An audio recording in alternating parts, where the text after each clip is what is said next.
Good morning, everybody. Welcome to the County Seat, the show that's about local government, not local politics. I'm your host, Chad Booth. Today we're going to talk about public works. It is one of the most nebulous terms in county government. People really don't understand what it's all about. Well, that's because it's hard to put your head around. That will be our topic later in the show. One area of public works that is fairly consistent across the state is snow removal. Now, when the snowplow didn't get your street right, you tend to be a little bit upset. But when you realize how difficult it is to remove that much snow across an entire county, you might have a little more understanding. We are going to give you that understanding right now with this report from Derek Dowsett. Snow's fun if you're a kid. If you gotta wake up and shovel out your driveway so you can go to work, it's less fun. But what about the people who get up in the wee early hours of the morning to make sure a much longer driveway is clear for your safe commute? Snow removal is one of those services we often take for granted, but notice immediately when it hasn't been done. Snow removal is a big one. Yeah, that's a safety issue. Snow plowing isn't even nothing of what actually happens in the road department. But it's vital. It's one of the most important things we do. Plowing a road isn't as easy as it sounds. First, you want to be sure you are plowing the right road. Is it a city road within the city limits, and has it been annexed, or is it a county road, state road? You know, I-15, everybody, they just know it as I-15. They don't know the state takes care of it. You could just hop in a truck and think you're doing some good, but would you be plowing a county road, or would you be plowing a city road? Would you be doing somebody else's area? Once you know which roads you plow, you have to make sure that you stay on that road. These people got out here plowing snow when it was 18 inches deep or a foot deep. It's hard to know where the road is. And after you have cleared the road, the fight against Mother Nature is far from over. The wind can blow it across from one field, across the road to the other field.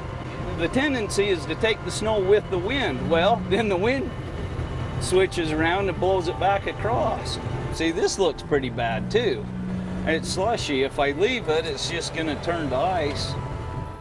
While snow removal is one of the most important functions of the road department, there are a number of other tasks that the department carries out throughout the year. Anywhere from patching to building to snow removal, it's all the county roads. We maintain every aspect of what needs to be done. Make sure we get all the life we can out of what roads we have. Roads typically have a beginning and an end. But snow removal can become an ongoing process depending on the weather. Today started at 2 a.m. for many of these plow operators as they worked to get the roads clear so you could get to work. It really is a team effort, because if the state doesn't plow their roads, then the guys at the county can't make it in to get to their snow plows to plow your roads. But if we all work together, eventually we'll all get dug out. For the County Seat, I'm Derek Dowsett. Thank you for that report, Derek. You know, that kind of reminds me of the old Volkswagen commercial from several years ago when they say, who is it that gets to the snowplow to plow you out? And they have a guy pull up in a Beetle. Just a thought. Stay with us. We'll be back to talk more about public works, snow removal, and things of that general nature here on the County Seat. We'll be back in just a minute. Have you ever wondered how the man who drives a snowplow drives to the snowplow? This one drives a Volkswagen.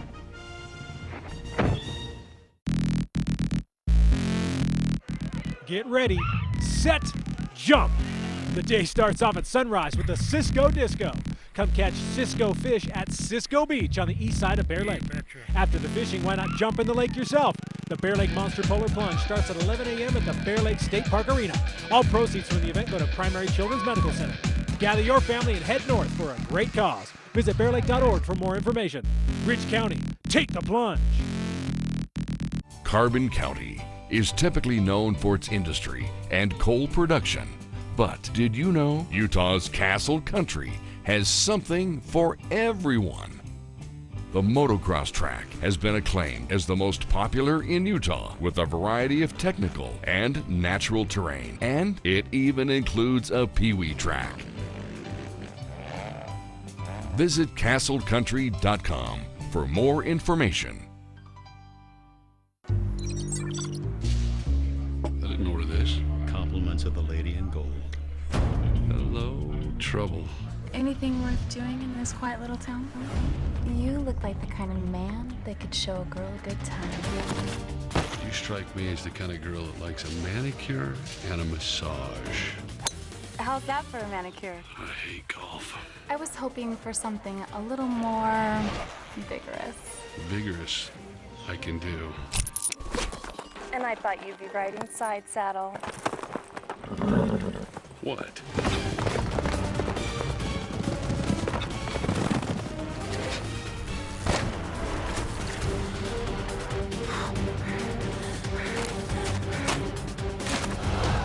I'm gonna regret this.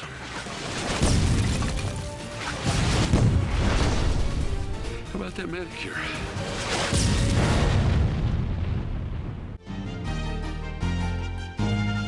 Welcome back to the county seat. Our topic today is public works. Now, as you've seen in the story in the last segment, we were talking about snow removal. That's usually the topic of public works this time of year, particularly with our recent weather. So we'll continue with that conversation and go on to the broader topic of public works and what it means. Joining us for our conversation today is Rodney Thompson, who is the road department head for Tooele County, Kirk Schmalz, who's the public work director for Davis County, and Richard Nielsen, who is the Public Works Director for Utah County. Gentlemen, thank you for joining us today. If snow removal is to work smoothly, what are the areas where people throw it sideways? One of the big things is making sure they don't, obstruct the roadway, with either vehicles or pushing their snow out in the road, because that always adds more time and creates more of a hazard for our drivers. I was thinking if anybody throws a curve into the snow removal process, it's generally the Mother Nature. The timing of the storm and the type of storm. Seems like no two storms are the same, and the way you address each situation changes. Follow up on that just a little. Well, the temperature, like if it's cold at a certain level, 15 degrees or so, your salt isn't doing any good to melt that snow. So you have to use and train and use different methods, and the one that has to learn that is the operator himself. Do you ever swap out sand for snow depending upon road conditions, or or how does that work? As far as what we're putting down on the road, no, because even in the colder temperatures, when the salt's not going to melt your snow and the ice, it's still going to provide some grit. Now, if it's going to stay cold for a long period of time, you may want to put grit on the road rather than the salt, because it's cheaper, but things like that. What kind of challenges do you have with snow removal in Davis County? Ours has been pretty reasonable. We don't have what we would consider to be significant problems, because in Davis County, there's a good portion of the county that's tied up with cities, incorporated areas. So as a county, we get a lot of road plowing done with the city work. We have the unincorporated roads, and we try to get out on those just as quickly as we can. Kind of going back to what you said before, one of the things that we would look for was people to just be patient. A lot of things, variables happen. Equipment breaks down, people can't get to the right equipment. Some of the equipment has been pre-positioned in other locations. So to depend on the roads getting plowed, I think is valid. To expect that it's going to happen at a particular time or a particular way is maybe more than sometimes we can deliver, but we try. Who's the first one that should drop the blade? It depends. It depends on where you are and what your route is to where you need to go. In many cases, what we've found is that we've tried to make sure that as much as possible we know where our drivers live. And if we know a storm is coming, we know there's going to be snow removal, we try to pre-position the equipment, and the drivers, they just say, go straight from your house to the equipment. We'll give them a pickup truck and tell them, go straight there. And make sure they have a Volkswagen Beetle. Whatever they need to get there, yeah. And that way it's a quicker response, we already know, and fortunately the weather reporting is pretty reliable, so you know generally if something's coming. A lot of times you don't know how much. We also rely quite a bit on the sheriff's department. They're out doing their patrols, and try to partner with them that, you know, when the road starts white, when it starts to go white, make sure you call us so that we can get out and get on it before it gets too. That gives you a lot of eyes out on the road. Oh, that's great. Very helpful to have those patrols out there. Well, great. Thanks for that follow-up. We are going to continue with our topic of public works in general, some of the other challenges here on the county seat. We'll be back in just a minute.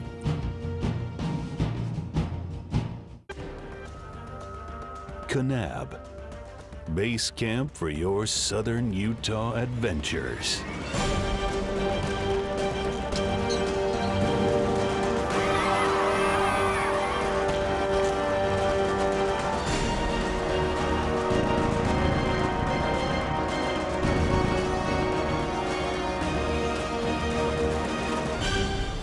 You belong in Kanab. Almost 45% of the oil produced in Utah, 7.8 million barrels, comes from Duchesne County. That oil feeds our state economy, provides job growth, and supports local business. Here in Duchesne County, we're working to make Utah an economic, cultural, and technological leader. Whether you're here for business or pleasure, Duchesne County will welcome you with open arms and invite you to explore all the beauty of the Uinta Mountains. Duchesne County, close enough for business, far enough to get away. The best part about raising children here in Vernal and the Uinta Basin is just the smaller community that makes you feel like when you go somewhere, you know everybody. So we packed up our 3 kids and here we came to Uinta County. And what a great place it was. What a great move. Great schools, great outdoor activities. Just a really great place to raise your family. My father, he was an engineer for Chevron, retired 39 some odd years. And Jeff, my husband, it's the same way. He's always worked in the oil and gas, always had a job here. And with that industry, when it does good, the whole valley thrives. Uinta Basin's been fantastic in supporting what we've tried to do both as a business and also in the development of mountain bike trails and the sport of mountain biking. I'm able to run up to a beautiful place like this and spend some good quality time. It's one of the big reasons why I live where I live. And that makes it just a wonderful place to have little ones like this. Anyway, welcome back to the county seat. We are talking about public works today. We have a distinguished panel that can cover the broad spectrum of it. We've talked a little bit about snow plowing today.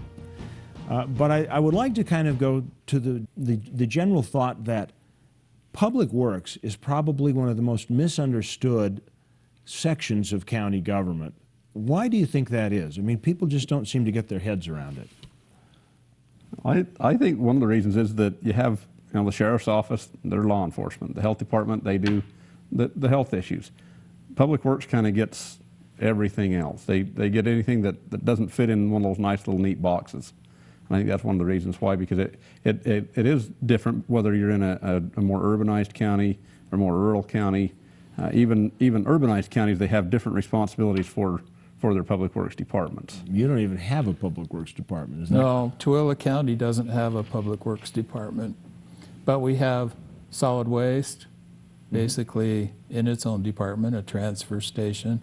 We have weed control, we have fleet maintenance, and we have parks and recreation. We have special service districts and special improvement districts that take care of sewer and water, and we get by. We have to count on each other to do our various roles. A lot of times it's what you don't think about, and that's what we try to think about in public works. What is it that people are going to come to us about when it doesn't work? If your road's smooth and it's clear, you don't worry about your road. You just drive on it, and you expect that you're going to get where you're going to go. If you turn your faucet on and the water comes out, that's what it's supposed to do. A lot of the things with our infrastructure that we've come to depend on happens every day. That's a way of life. That's just what we expect to have. When it doesn't work, when something goes wrong, that's when you've got to be there with the help to do that. And it is really hard to define from county to county exactly who to call, because obviously the counties structure them differently.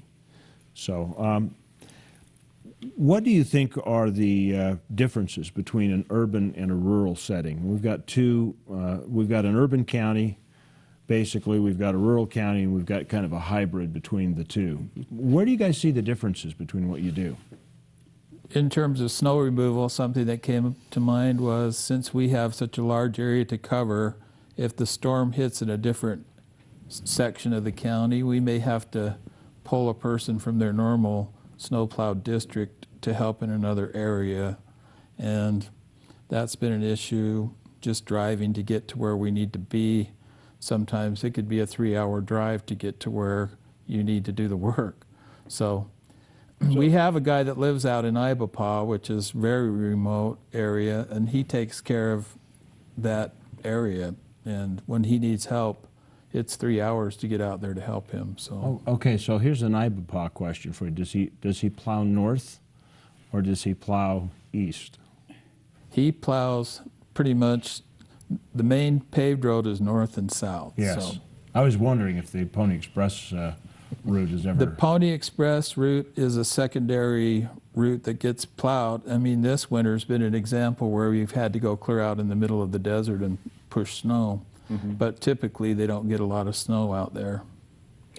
Well, what are the problems that you face as far as the three of you, as far as public works goes? What are the challenges? You know, you mentioned distance. Is that an issue in your counties at all? Not in Davis County. We're the smallest land area county in the state, but we've got about the third largest population. So I'm pretty lucky. Most of the work that gets done in the Davis County is done by the 15 incorporated cities. So we're unique in that respect, as different from Rod and those larger, more rural counties where you've got a lot of land area and not a heavy, dense population. How do you balance it? We're kind of in between, because we do have a fairly large population in Utah County. Most of that population is in the cities, so the snow removal is taken care of there. But we do have a large land area, not as big as Tooele County, but you know, we go from the point of the mountain to Santaquin and from Cedar Valley to Soldier Summit and beyond. And you know, we have some areas that we have a couple of roads up in the eastern end of the county that borders Carbon County. We actually have an agreement with Carbon County to do our snow removal up there, because the roads are quite remote for us, and rather than run a truck, you know, 50 miles each direction to get up there to do a couple of miles worth of road, so that helps us a lot as well. So. In the area of contracting, is there ever a problem where you've made an agreement for somebody to do some work? Are you going to, particularly the other way, you're doing work for another municipality and they kind of forget that was a contract? Does that ever happen? Tooele County, we take care of several small towns that give us their gas, fuel, B&C road money in exchange for maintaining their roads. And we have kind of an obligation to track how much work we do in those towns. So we actually track the time and material that we spend on those roads to make them feel better about us contracting with them. They answer to the city council, answers to the citizens there and the mayor, and the level of service may not be what they want, but with the limited amount of funds that we have to provide, sometimes that creates a conflict between us and the towns or cities. Let's take a minute and talk, any one of you, about complaints. You know, what's your most common complaint? I think one of the things that we get fairly regularly is we get, you know, and staying with the snowplow theme, is you get people calling and say, well, how come my road's not plowed? You ask them where they are, and oftentimes they're on a state highway, or they're in the city, or you know, they don't realize which jurisdiction takes care of that road in front of their house. So they may have a complaint that they think is with the county, and sometimes it is, but oftentimes it's with UDOT or one of the cities. And so you know, you have to try to educate the public a little bit that way. Is there a problem with the perception of what plowed is? Yes. Yeah, oftentimes the public seems to think that a plowed road is bare pavement, where in reality, if you're on a lower traveled road, it may be a snowpacked road that's been plowed, and it may need to be plowed multiple times to keep the loose snow off, but it may not be down to bare pavement. What kind of complaints do you get? We generally have not had too much problems with people concerns over the snow plowing. We do have quite a few natural channels that run through our area, so that in the springtime, when the snow starts to melt, we'll get the higher flows through some of these natural channels. And that causes, where people have property, where these creeks run through their property. That causes some problems as the banks and the streams start to erode. And we'll get a lot of calls from people, your creek is ruining my property. And we go out and try to work with them to see, okay, here's what you need to do, here's what we can do, and here's what nature's just doing to both of us. One of the things that's helped us is on the front page of our county website, we have a area there where they can actually lodge a concern that they have, and we get the email, I get it, whoever it's directed to gets that automatically. So that seemed to work out good, and we're more responsive that way. We haven't had a chance yet to talk about compliance, but I think what we'll do is we'll pick that up in the next segment of the show. You've been watching a program on public works, and we've been spending quite a bit of time talking about snow plowing because it seems to be the topic du jour this time of year. We will be back with more of the county seat, where we'll pick up the conversation and maybe talk a little bit about what you can do as a citizen to help the counties out in the area of compliance. We'll be back with the county seat in just a minute. Rediscover your sense of adventure by attending the 16th Annual Bluff International Balloon Festival, January 17th through the 19th in Bluff, Utah. Visit us for some of the most beautiful, unencumbered red rock flying in the Southwest.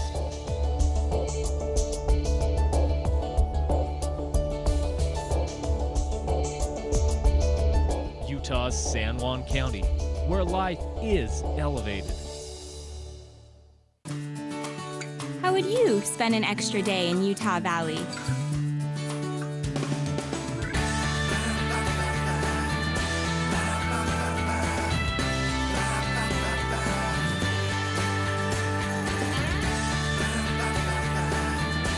Stay one more day. Visit utahvalley.com to make reservations. Utah Valley. Bring everyone together. The Morgan Area Chamber of Commerce presents 50 Things to Do in Morgan, the Browning Outlet Store. Browning clothes and other hunting gear at outlet prices. Snow skiing. Snow Basin is a world-class resort offering great terrain, breathtaking vistas, and that famous Utah powder. Photography of trains, scenery, and wildlife. Come see why Morgan, with its rustic train bridges and abundant wildlife, is a destination for photographers. Sledding. Morgan has lots of great hills and soft powder. Ice fishing. Morgan has 2 great reservoirs to fish, East Canyon and Lost Creek. Old Time Christmas. An old-fashioned hometown Christmas celebration complete with the largest nativity in Utah. To learn more or find more activities in Morgan, visit gomorgan.org. Morgan County, easy to work, healthy to live. Welcome back to the county seat. We've been talking about public works. Snow removal is one of them. We left talking about the constituents' complaints. We would like to return now and talk about constituent compliance. How much of a negative impact when people don't do what they're supposed to in regards to the county services like snow removal, garbage collection, storm drains, how much of that, how much does it set you guys back? It can be a problem, and as we kind of talked on the break about when something is damaged, personal property is damaged, and for example, a mailbox is placed, say, too close to the street, and a plow hits the mailbox and damages it. Frequently that can be very frustrating to a property owner and someone who's put a lot of time and effort into those sorts of things. Even though we may have indicated, don't put your mailbox here, the damage was still done. Things like that, if people can think about, okay, what makes sense? You know, if I was driving a snowplow with a big long blade on it, what would be the things that I'd be concerned about? And generally the truck is high, the cab is high, the driver can't see a lot of things. They're pretty good, they get good at what they do, but they still can't see some of the things. And if you place a mailbox, a trash can, your vehicle in a position where they can't really see it, even though they may, try their best, they're going to likely hit it. Does that slow the process down for these guys significantly? Yeah, they have to, take the time to, write up a report if they know they've hit something, and it takes time for the, the office staff to review that and see where it goes, and so it takes time all the way around. Well, let's take our last section and let's transfer to one area that a lot of people, even myself, usually don't think of in terms of public works, and that's weed control, because this is an issue that is becoming a bigger issue across the state, particularly as there's the urban and residential interface, gets more compact and tight. What kind of problems do you have with weed control? I'd like to say that our Tooele County Weed Board is very active in our weed department, extremely good at what they do. Our ability to control weeds is dependent upon the individual landowners to a great extent. And so getting them to know what is a noxious weed, by identifying it. If they can't identify it, call your local extension agent or call the weed board in your county and have them help you identify the weeds and give you ideas into how to, take care of that. If there's anything that would probably, in what Davis County Public Works does is, on weed control, is the teamwork with the cities, with the state, with the weed boards, with all of those involved, with the property owners, because everybody, the weeds don't distinguish about where they go. And so I think that is one of the things that I've been impressed with since I've been in the position of Director of Public Works, is the amount of effort and coordination that's gone into making sure that we're all on a concentrated and coordinated approach to getting weed control.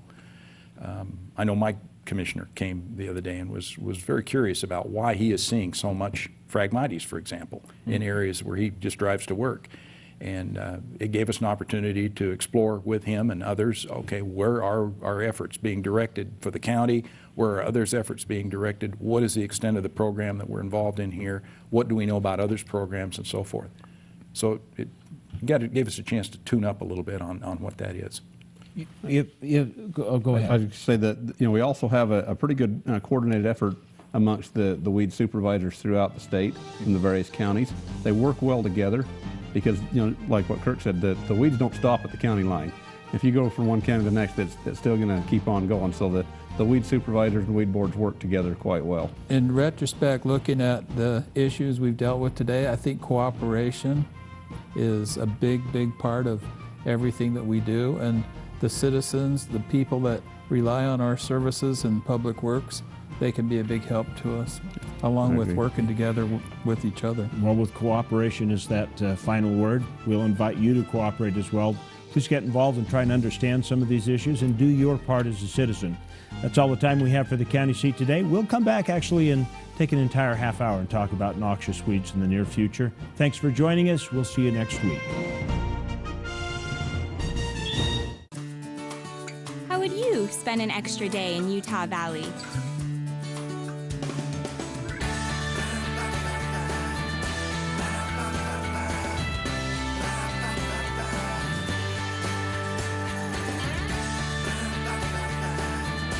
Stay one more day. Visit utahvalley.com to make reservations. Utah Valley. Bring everyone together.